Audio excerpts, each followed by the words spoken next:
ఒక్కసారి కొమ్మూరి గోల్డ్ కి కాల్ చేయండి. తాకట్లో ఉన్న మీ బంగారాన్ని విడిపించి మార్కెట్ ప్రైస్ కి వాళ్ళు కొనుక్కుని మిగతా డబ్బులు మీకు ఇచ్చేస్తారు. హలో అండి, అందరికీ నమస్కారం. నాతో ఉన్నారు ప్రముఖ సామాజిక రాజకీయ విశ్లేషకుడు అంకమరావు గారు. సార్ నమస్కారం. నమస్తే కట్టవారు. సార్, చంద్రబాబు నాయుడు గారితో ప్రధాని నరేంద్ర మోడీ గారు వరుసగా 2 రోజులు భేటీ. అందరికీ తెలిసింది, హైదరాబాద్ వచ్చినప్పుడు చంద్రబాబు నాయుడు గారు ఇంటికి పోయి మరి 1:10 నిమిషాలు, ప్రత్యేకించి ఒక 40 నిమిషాలు ప్రత్యేకమైన సమావేశం. అందులోకి 20 నిమిషాలు చంద్రబాబు నాయుడు గారు, లోకేష్ గారు, మోడీ గారు. ఇక తర్వాత ఇంకొక 20 నిమిషాలు పూర్తిగా చంద్రబాబు నాయుడు గారు, మోడీ గారు. అంతకు ముందు రోజు పశ్చిమ బెంగాల్లో అక్కడ ముఖ్యమంత్రి ప్రమాణ స్వీకారానికి మోడీ గారు వెళ్ళారు, చంద్రబాబు నాయుడు గారు వెళ్ళారు. అక్కడ కూడా ఒక ప్రత్యేకమైన సమావేశం, ఒంటరిగా చంద్రబాబు నాయుడు గారు, మోడీ గారు మాట్లాడుకోవడం. ఈ పక్కన పెడితే నిన్న ఢిల్లీ వెళ్ళినటువంటి చంద్రబాబు నాయుడు గారు 45 నిమిషాలు అమిత్ షా తోటి ప్రత్యేకమైనటువంటి భేటీ.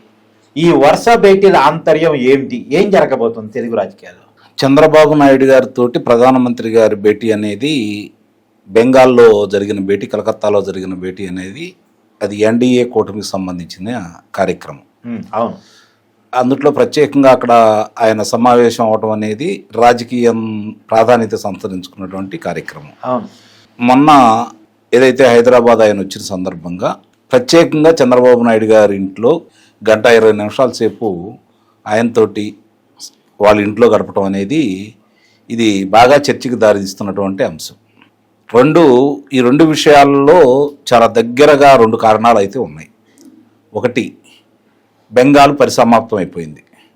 వాళ్ళ తదుపరి దృష్టి అంటే కర్ణాటక, తెలంగాణ. అవును. ఈ 2 చోట్ల, ఎందుకంటే కర్ణాటకలో ఇంతకుముందు వాళ్ళు అధికారంలో ఉన్నారు. అవును. మళ్ళీ అధికారం కాంగ్రెస్ పార్టీకి వెళ్ళింది, దానిలోంచి మళ్ళీ తీసుకోవడానికి వాళ్ళు ప్రయత్నం చేస్తున్నారు. అక్కడ వాళ్ళకి స్ట్రెంత్ అయితే ఉంది. కర్ణాటక, తెలంగాణ బీజేపీ అధికారంలో రావాలనే పాయింట్తో పాటు కాంగ్రెస్ని అధికారం నుంచి దించేయాలి. అదే కదా, ఇప్పుడు వీళ్ళు రావాలంటే వాళ్ళు దిగాల్సిందే కదా. కాబట్టి ఇక్కడ భారతీయ జనతా పార్టీకి శత్రువు ఎవరన్నా ఉన్నారు అంటే కాంగ్రెస్ పార్టీ. అవును. కాంగ్రెస్ పార్టీతో ఎవరు సహకరించే వాళ్ళు ఉన్నారో వాళ్ళు శత్రువులుగానే భావిస్తారు. అవును. కాంగ్రెస్ పార్టీని వ్యతిరేకించే వాళ్ళు మిత్రులుగా స్వీకరిస్తారు. అవును. ఇక్కడ అంటే చంద్రబాబు నాయుడు గారితో నిన్న భేటీ సందర్భంగా చాలా ముఖ్యంగా నాకు తెలిసినంత వరకు రాబోయే హైదరాబాద్ కార్పొరేషన్ ఎన్నికల సందర్భంగా, నగరపాలక సంస్థ ఎన్నికల సందర్భంగా ఒకటి చర్చగా రావడంతో పాటు తెలంగాణని మళ్ళీ ఎన్డీఏ జెండా ఎగరేయాలి అంటే ఏ విధమైనటువంటి చర్యలు తీసుకోవాలి, ఈ తెలంగాణకి చాలా ప్రాముఖ్యత గల వ్యక్తిగా నారా చంద్రబాబు నాయుడు గారు గతంలో ముఖ్యమంత్రిగా పనిచేసిన వ్యక్తిగా ఏ విధంగా ముందుకెళ్ళాలి, కలిసి ముందుకెళ్తే ఎలా ఉంటుంది, లేదు మొన్న పార్లమెంట్లో ఎన్నికల సందర్భంగా ఏదైతే మద్దతు తెలిపారో ఎన్డీఏకి సందర్భంగా ఆ విధంగా ముందుకు వెళ్తే ఏ విధంగా ఉంటుంది, దీంట్లో లాభ నష్టాల యొక్క వివరాలతో కూడినటువంటి చర్చలు జరిగినాయి అనే విషయాన్ని మాత్రం మర్చిపోవద్దు. వాళ్ళు చెప్పినా చెప్పకపోయినా వాళ్ళు దాన్ని బహిర్గతం చేయరు ఇప్పుడే. ఎందుకంటే భారతీయ జనతా పార్టీ రాష్ట్ర నాయకత్వానికి ఒక అభిప్రాయం ఉంటుంది, కేంద్ర నాయకత్వానికి ఒక అభిప్రాయం ఉంటుంది. కేంద్ర నాయకత్వానికి నమ్మకమైన మిత్రుడు నారా చంద్రబాబు నాయుడు గారు, నమ్మకమైన నాయకుడు, ఆయన ఆలోచనలు తీసుకుంటా ఉంటే చాలా బాగుంటుంది అనేది కేంద్ర నాయకత్వానికి స్పష్టంగా తెలుసు. కానీ రాష్ట్ర నాయకత్వానికి చంద్రబాబు నాయుడు గారిది, తెలుగుదేశం పార్టీ యొక్క ఇక్కడ తెలంగాణలో వాళ్ళ శక్తి సామర్థ్యాలు ఏంటో వాళ్ళకి తెలుసు. కాబట్టి మళ్ళీ చంద్రబాబు నాయుడు గారికి అవకాశం ఇస్తే మన వెంట వాళ్ళు ఉంటాం కాదు, వాళ్ళెమ్మట మనం ఉండాల్సి వచ్చిన పరిస్థితి ఏర్పడుతుందేమో. కాబట్టి ఇక్కడ తెలుగుదేశం పార్టీతోటి కలిసి ప్రయాణం చేయొద్దు, అధికారం మనకు రాకపోయినా పర్లేదు, బీఆర్ఎస్కి వచ్చినా పర్లేదు, కానీ తెలుగుదేశం పార్టీ నిలబడకూడదు అనేది ఇక్కడ కొంతమంది నాయకుల యొక్క ప్రధాన ఉద్దేశం అనే విషయాన్ని మర్చిపోవద్దు. ఓకే. కాబట్టి కేంద్ర నాయకత్వం అభిప్రాయాన్ని వీళ్ళు అంగీకరించరు, కానీ తప్పనిసరి పరిస్థితుల్లో వాళ్ళు చెబితే అంగీకరించాలి. బీజేపీలో హైకమాండే ఫైనల్ కదా సార్. కాబట్టి కానీ దాన్ని చెడగొట్టడానికి విశ్వ ప్రయత్నం చేసే నాయకులు అయితే కొంతమంది ఇక్కడ ఉన్నారు.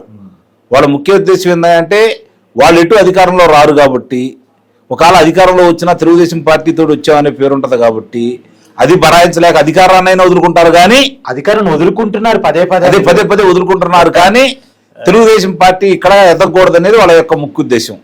కారణం ఏంటంటే తెలియదు సార్, ఇప్పుడు కాంగ్రెస్ అధికారం ఉందనే కానీ కాంగ్రెస్ కంటే ముందు పికప్ అయింది బీజేపీనే. అవును, వాళ్ళు స్లో డౌన్ అయ్యారు, వీళ్ళు పికప్ అయ్యారు తర్వాత. నిస్సందేహంగా అక్కడ ఏమైంది, భారతీయ జనతా పార్టీ కాంగ్రెస్ పార్టీ ఈ రెండు చూసుకున్న ప్రజలు కాంగ్రెస్ పార్టీ తరఫున ఉన్నటువంటి ప్రధాన అంటే ముఖ్యమంత్రి అభ్యర్థి అయినటువంటి రేవంత్ రెడ్డి మావాడు అని చెప్పి తెలుగుదేశం పార్టీ వాళ్ళు ఓన్ చేసుకున్నారు కాబట్టి ఇక్కడ కాంగ్రెస్ పార్టీ గెలిచిందనే విషయాన్ని మర్చిపోవద్దు. అవును, అంటే ఇక్కడ ఇప్పటికిప్పుడు అధికారంలో రావడానికి తెలుగుదేశం పార్టీకి అవకాశం లేకపోయినా ఎవరిని అధికారంలో నిలబెట్టే శక్తి మాత్రం తెలుగుదేశం పార్టీ శ్రేణులకు ఉందనే విషయాన్ని కేంద్ర నాయకత్వం గుర్తించింది. కానీ రాష్ట్ర నాయకత్వానికి సంబంధించిన కొంతమంది వ్యక్తులు ఒప్పుకోవట్లేదనేది, క్రియాశీలకంగా వ్యవహరించిన వ్యక్తులు ఒప్పుకోవట్లేదనేది, ఈ మైత్రి బంధాన్ని విడగొట్టిన వాళ్ళు దాన్ని అలానే కొనసాగించాలని కోరుకుంటున్నారు అనేది స్పష్టం.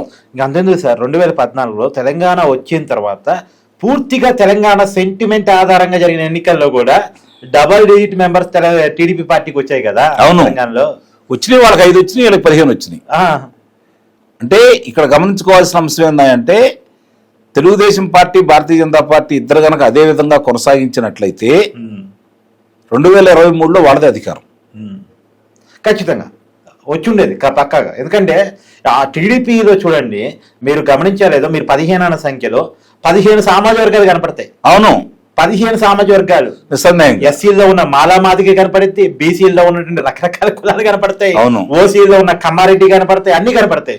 అదేనండి, ఇక్కడ ఏంటంటే ఒక వ్యూహాత్మకంగా కేసీఆర్ చేసిన దానికి నష్టపోయింది కేసీఆర్ అంటే బీఆర్ఎస్ తెలుగుదేశం పార్టీ. గమనించుకోండి, దాన్ని పూడ్చే అవకాశం వచ్చింది భారతీయ జనతా పార్టీకి. అవును, కానీ వాళ్ళు అది పూడ్చల, వాళ్ళు కూడా దాన్ని అలానే కొనసాగించుకుంటూ వచ్చారు. ఎందుకంటే ఇక్కడ ప్రాంతీయ పార్టీలు ఉండకూడదు, కమ్యూనిస్టులు ఉండకూడదు, కాంగ్రెస్ పార్టీ ఉండకూడదు, నేను ఒక్కడనే ఉండాలి అనే ఉద్దేశంతో కేసీఆర్ చేసిన కార్యక్రమానికి నాకు తెలిసిన తర్వాత 1984 తర్వాత తెలంగాణ రాష్ట్రంలో ప్రాంతీయ పార్టీలు ప్రాతినిధ్యం లోక్సభలో లేకుండా పోయింది. కావాలంటే చూడండి మీరు, అన్నా నందమూరి తారక రామారావు గారు తెలుగుదేశం పార్టీ స్థాపించిన తర్వాత ప్రాంతీయ పార్టీలు వాళ్ళ హవాన్ని కొనసాగిస్తూనే ఉన్నాయి. అవును, తొలిసారిగా తెలుగు ఈ తెలంగాణ గడ్డ మీద ఒకప్పుడు తెలుగు గడ్డ అనుకోండి, ఇప్పుడు తెలంగాణ గడ్డ.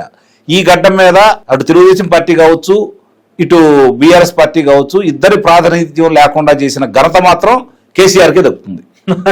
స్వయంకృత అపరాధం నిస్సందేహంగా. కానీ ఆ పార్టీ చూడండి, ఆ పార్టీ ఇయానికి ఎంతో కొంత బలంగా ఉంది అంటే ఆ పార్టీలో ఉన్న నాయకత్వం టీడీపీ నాయకత్వమే కదా. ఆసాని శ్రీనివాస్ యాదవ్, గంగుల కమరాకరు, ఎల్లు రమణ, ఎర్రబెల్లి దయాకర్ రావు, సరే ఇప్పుడు కడియం శ్రీ పార్టీ మారాడు కడియం శ్రీహరి, తుమ్మల నాగేశ్వరరావు, నామా నాగేశ్వరరావు, ఇదంతా ఎవరు సార్? టీడీపీ కదా. ఇప్పుడు కాంగ్రెస్ లో కొంతమంది మారుండొచ్చు కానీ అవును, ఈ నాయకత్వం అంతా టీడీపీదే కదా. ఈవెన్ తెలంగాణ సీఎం గా ఉన్న రేవంత్ రెడ్డి, పాత సీఎం కేసీఆర్ టీడీపీ వాళ్ళే కదా. అందుకే ఇక్కడ వాళ్ళ భయం కూడా అదే భారతీయ జనతా పార్టీ వాళ్ళది, ఇక్కడ వాళ్ళది. ఎందుకంటే ఒకటి గుర్తుపెట్టుకోండి, ఒకవేళ ఇక్కడ పీఠం వచ్చినా వాళ్ళకి ముఖ్యమంత్రి ఎవరు, అది వాళ్ళ భయం. నేను ముఖ్యమంత్రిగా ఉన్నప్పుడు పార్టీ ఎందుకు అధికారంలో రావాలి? అది పార్టీ కోసం కదా, కాదు పార్టీ కోసం కాదు. వాళ్ళ ఉద్దేశంలో వాళ్ళ నినాదం దేశం ఫస్ట్ పార్టీ నెక్స్ట్ వ్యక్తి లాస్ట్ అంటారుగా. కాదు, ఇక్కడ అలా కాదు. వాళ్ళ స్వప్రయోజనాలే మొదటి స్థానం, తర్వాత పార్టీ అయినా దేశమైనా. ఓకే, కాబట్టి వాళ్ళు ఈ మైత్రి బంధం ఈ విధంగా కొనసాగడం ఇష్టం లేక ఇప్పుడు కాకపోతే ఇప్పటికి పరిస్థితి కేంద్రానికి అర్థమైంది కాబట్టి అడుగులు వాళ్ళు వేసే అడుగుల్లో వీళ్ళందరూ కలిసి నడవాల్సిన పరిస్థితి ఎదురవుతుంది. కాబట్టి నిస్సందేహంగా కూడా రేపు మేయర్ ఎన్నికల్లో కావచ్చు, లేకపోతే 2028లో జరిగే శాసనసభ ఎన్నికల్లో కావచ్చు, తెలుగుదేశం పార్టీ, జనసేన, భారతీయ జనతా పార్టీ ఆధ్వర్యంలో వీళ్ళిద్దరూ కలిసి ముగ్గురు కూడా మళ్ళీ కూటమిగా ముందుకెళ్ళబోతున్నారు. ఇక్కడ వాళ్ళు అనుకున్నట్టుగా భారతీయ జనతా పార్టీ ముఖ్యమంత్రి కాబోతున్నారు అనేది మాత్రం నిస్సందేహంగా చెప్పగలను.